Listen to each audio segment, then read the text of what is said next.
masih bersama kami di Presisi Pagi. Polda Jabar melaksanakan apel gelar pasukan Operasi Mantap Praja Lodaya 2024 di depan Gedung Sate Kota Bandung, Selasa 20 Agustus 2024. Apel gelar pasukan ini merupakan rangkaian operasi untuk mengecek kesiapan personil dan kelengkapan sarana prasarana Polri beserta unsur terkait sebelum diterjunkan untuk pengamanan pilkada serentak. Kapolda Jawa Barat Irjen Pol Ahmad Wiyagus bersama PJ Gubernur Jawa Barat dan Kasdam 3 Siliwangi serta Forkopimda melaksanakan apel gelar pasukan Operasi Mantap Praja Lodaya 2024 di depan Gedung Sate Kota Bandung Selasa 20 Agustus 2024. Apel gelar pasukan ini merupakan rangkaian operasi untuk mengecek kesiapan personel dan kelengkapan sarana prasarana Polri beserta unsur terkait sebelum diterjunkan ke lapangan sehingga diharapkan semua perencanaan yang telah dipersiapkan dapat berjalan dengan optimal guna mensukseskan pelaksanaan pilkada yang aman. Kapolda Jawa Barat menyampaikan bahwa tahun 2024 adalah tahun yang sangat penting bagi demokrasi di Indonesia, khususnya di Provinsi Jawa Barat. Pilkada serentak 2024 adalah bagian dari kemerdekaan rakyat untuk memilih para wakil rakyat maupun kepala pemerintahan, sehingga perlu adanya jaminan keamanan agar setiap tahapan pilkada dapat berjalan damai. Peran Polri dalam mengawal dan mengamankan proses pilkada harus terlaksana secara optimal, dan berbagai tantangan yang perlu diantisipasi seperti peningkatan suhu politik, bahkan paling yang berpotensi menimbulkan kerawanan sosial politik yang dapat menjurus kepada gangguan Kamtibmas. Untuk itu, terjaminnya stabilitas Kamtibmas selama proses Pilkada Serentak 2024 di wilayah hukum Polda Jawa Barat yang meliputi pemilihan gubernur dan wakil gubernur, 24 pemilihan bupati dan wakil bupati, serta pemilihan wali kota dan wakil wali kota, maka Polri menggelar operasi kepolisian kewilayahan dengan sandi Mantap Praja Lodaya 2024 dengan mengedepankan tindakan preemptif dan preventif yang didukung kegiatan intelijen dan penegakan hukum. Pengamanan kita tentu mengamankan tidak hanya benda ya, barang-barang atau logistik pilkada, kemudian dokumen-dokumen, tapi kita juga mengamankan orang. Dalam hal ini orang juga menjadi sasaran pengamanan kita. Penyelenggara pilkada, peserta pilkada, ya tentu harus kita amankan. Juga lokasi pelaksanaan pemungutan suara, TPS, ya.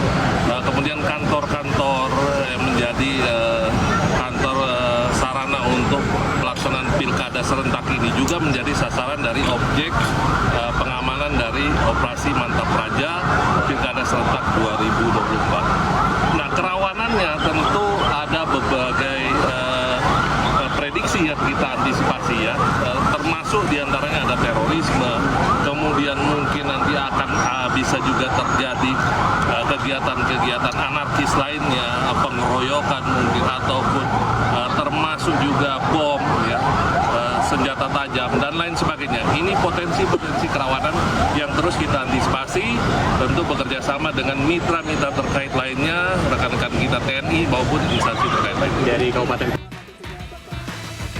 Keberhasilan operasi ini sangat ditentukan oleh kesiapan dan kemampuan personel dalam menghadapi berbagai situasi di lapangan. Oleh karena itu, apel gelar pasukan menjadi momen untuk menyatukan tekad dan komitmen guna membuktikan kepada masyarakat bahwa Polri bersama unsur terkait siap untuk mengawal, mengamankan, serta mensukseskan pilkada serentak. Dari Humas Polda Jawa Barat melaporkan untuk Polri TV.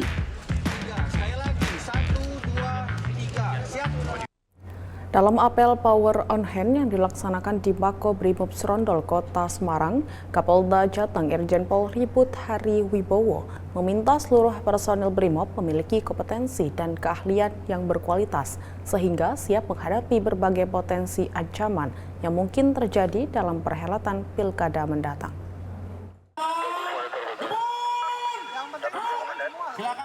Dalam amanatnya, Kapolda Jateng menyebut keberadaan Satbrimob memberikan kontribusi positif dan strategis dalam menjaga Kamtibmas di Jawa Tengah.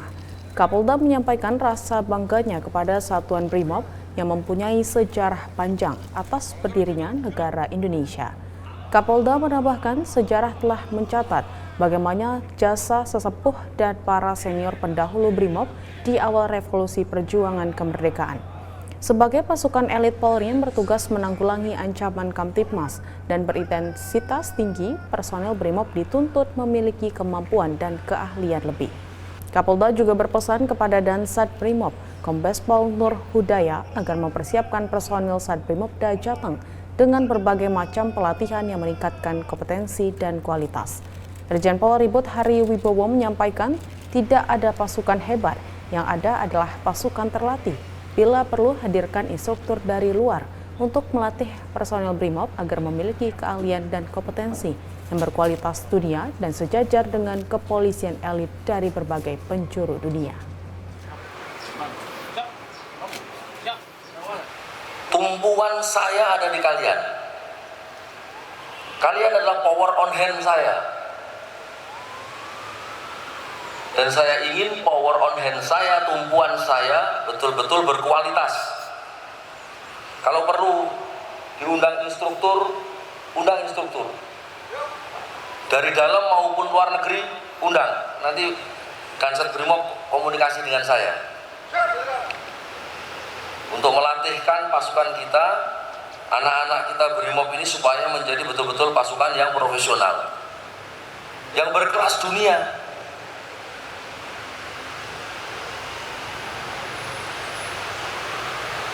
Jangan cuma jagoan lokal. Dan saya yakin kalian adalah pasukan yang berkelas dunia, sejajar dengan pasukan-pasukan elit yang dimiliki oleh kepolisian di dunia internasional. Polda Jawa Barat menggelar pengukuhan tim bola voli yang akan berlaga di turnamen Kapolri Cup 2024. Acara pengukuhan ini dibuka oleh Kapolda Jabar Irjen Pol Ahmad Wiyagus bertempat di Aula Ditlantas Polda Jawa Barat. Polda Jabar melaksanakan pengukuhan khusus atlet bola voli putra dan putri Polda Jawa Barat dalam rangka mengikuti turnamen Kapolri Cup Volleyball yang akan dilaksanakan di tahun 2024 ini. Pengukuhan tim voli baik putra dan putri ini berjumlah 16 orang tim putri dan 17 orang tim putra serta 8 ofisial yang akan mengikuti penyisihan di zona 4 yang terdiri dari tim Jabar, Jatim, Jateng, dan DIY. Kegiatan ini akan dilaksanakan mulai tanggal 21 Agustus sampai dengan 24 Agustus 2024 di Gor Pajajaran. Dalam statementnya, Kapolda Jabar menyampaikan ucapan terima kasih dan penghargaan yang sebesar-besarnya kepada seluruh pihak yang mendukung dan berkontribusi dalam persiapan tim bola voli putra dan putri. Melalui ajang ini, para atlet tidak hanya berlomba untuk meraih prestasi, namun juga membangun semangat kebersamaan, sportivitas, dan kerjasama tim yang solid. Untuk kegiatan persiapan dari para atlet maupun ofisial tentu sudah dipersiapkan jauh-jauh hari. Sudah dilakukan latihan-latihan sebelumnya sebelum adanya pengukuhan dari tim atlet, dan tentu kita sudah menyeleksi, sudah melihat, memilih mana kira-kira atlet yang dirasakan tentunya siap dan sanggup untuk mengikuti turnamen Kapolri Cup 2024. Menjelang perhelatan PON ke-21, sejumlah atlet dari Jabar melakukan ziarah ke makam Cut Nyak Dien sebagai bentuk penghormatan kepada pahlawan nasional asal Aceh tersebut. Acara ziarah ini dipimpin langsung Komandan Kontingen PON ke-21 Jabar, Irjen Pol Ahmad Wiyagus. Salah satu tuan rumah Pekan Olahraga Nasional ke-21 yakni Aceh memiliki kedekatan tersendiri dengan juara bertahan Jawa Barat, baik secara emosional maupun dari aspek sosial, budaya hingga sejarah. Tanah Pasundan menjadi rumah peristirahatan terakhir bagi pahlawan nasional asal bumi Serambi Mekah, yakni Cut Nyak Dien. Pahlawan nasional yang lahir di Aceh Besar pada 12 Mei 1848 itu menghembuskan nafas terakhirnya dan dimakamkan di Kabupaten Sumedang pada 6 November 1908 pada usia 60 tahun. Makam Cut Nyadin di Kabupaten Sumedang, tepatnya di Gunung Puyuh, Desa Sukajaya, Sumedang Selatan, sempat diwacanakan dipindahkan namun ditolak masyarakat Sumedang yang sudah sangat dekat dengan sang pahlawan yang mereka kenal sebagai Ibu Perbu atau Ibu Suci ini. Menjelang perhelatan PON ke-21, sejumlah atlet dari Jawa Barat melakukan ziarah ke makam Cut Nyadin sebagai bentuk penghormatan kepada pahlawan nasional asal Aceh tersebut. Dipimpin langsung Komandan Kontingen PON ke-21 Jawa Barat Irjen Pol Ahmad Wiyagus, Ketua Umum KONI Jabar, serta jajaran pimpinan kontingen dan para atlet mendoakan dan melakukan tabur bunga di makam pahlawan nasional asal bumi Serambi Mekah tersebut. Camat Sumedang Selatan Marlina mengaku bangga dan senang dengan kehadiran Kapolda Jawa Barat, Ketua Umum KONI Jawa Barat dan jajaran serta atlet-atlet Jawa Barat yang akan berjuang di PON ke-21 untuk berziarah ke makam Cut Nyadin. Terlebih dirinya berasal dari Aceh dan mengabdi di Tanah Pasundan sebagai Camat Sumedang Selatan. Saya sebagai Camat Sumedang Selatan yang pertama tentunya sangat bangga dan kita berikhtiar di Jawa Barat, dan saya sebagai orang Aceh sudah menjadi Jawa Barat, orang Jawa Barat juga, karena Jawa Barat dengan Aceh itu memang sudah terjadi persaudaraan ya dari dulu, dari Cut Nyadin masih ada. Dan tentunya ikhtiar ziarah makam Cut Nyadin ini mudah-mudahan salah satu ikhtiar untuk bisa melancarkan kegiatan nanti PON di Aceh dari kontingen Jawa Barat. Pak Kapolda sebagai ketua kontingen, kita berdoa mudah-mudahan beliau sehat selalu, dan yang direncanakan, dicita-citakan mudah-mudahan PON Jawa Barat, PON di Jawa Barat dan seluruh atlet yang bertanding mendapat kesuksesan dan kelancaran. Amin. Seperti diketahui, Jawa Barat akan mempertaruhkan supremasi prestasi juara umum PON 2 kali berturut-turut pada gelaran PON ke-21 di Aceh dan Sumatera Utara. Berbekal kekuatan 1.200 atlet yang akan bertanding di 80-an cabang olahraga, kontingen Jawa Barat akan dipimpin Kapolda Jawa Barat Irjen Pol Ahmad Wiyagus untuk mencetak hat-trick juara umum PON. Dari Polda Jawa Barat melaporkan untuk Polri TV. Program Pendidikan Reguler Angkatan 66 Lembaga Ketahanan Nasional Republik Indonesia mengadakan seminar nasional dengan pembahasan terkait akselerasi Green Leadership bagi generasi muda guna mewujudkan Indonesia Emas 2045.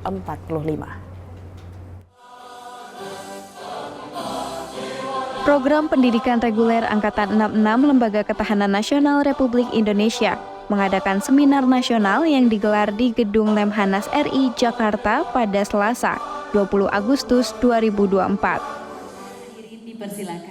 Pada seminar ini terdapat paparan naskah seminar nasional oleh Ketua Senat peserta Lemhanas RI Angkatan PPRA 66, Kombes Pol Jeffrey Ronald Parulian Siagian, dan Wakil Ketua Senat Lemhanas RI Angkatan PPRA 66, Kolonel Penerbang Budi Susilo, yang membahas terkait dengan akselerasi Green Leadership bagi generasi muda guna mewujudkan Indonesia Emas 2045. Kombes Pol Jeffrey menjelaskan bahwa saat ini Indonesia dihadapkan dengan adanya perubahan iklim yang memiliki dampak pada lingkungan alam dan menciptakan konsekuensi ekonomi yang substansial di berbagai wilayah dunia.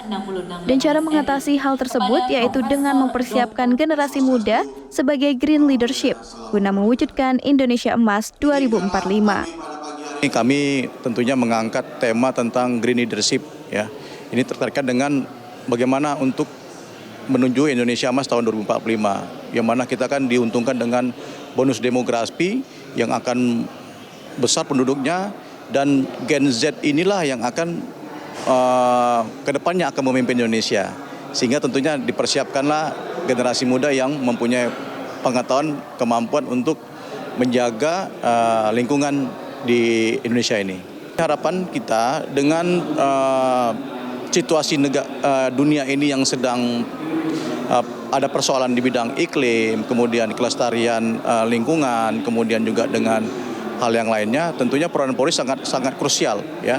Karena polisi berkaitan langsung dengan masyarakat, berhubungan langsung dengan masyarakat. Tentunya bagaimana dia mempunyai peran mengajak masyarakat ya untuk menjaga lingkungan sekitar masing-masing. Itu Seminar Nasional Lemhanas RI ini mengundang banyak narasumber, di antaranya Menko Marves Luhut Binsar Panjaitan, kemudian juga ada Menparekraf Sandiaga Uno, kemudian ada Duta Besar Inggris untuk Indonesia dan Timur Leste, Dominic Jermey, lalu ada Wakil Menteri Pertanian, Sudaryono, lalu ada Deputi Bapenas, Vivi Yulaswati, dan Wadir Sekolah Pasca Sarjana UNER, Suparto Wijoyo. Dari Jakarta, Ica Tanasya, Rizky Firmansyah, Polri TV. Memperingati Hari Jadi Poluan Republik Indonesia yang ke-76, Poluan Polres Tanah Laut melaksanakan kegiatan Police Goes to School. Informasi selengkapnya akan kami hadirkan setelah jeda berikut ini.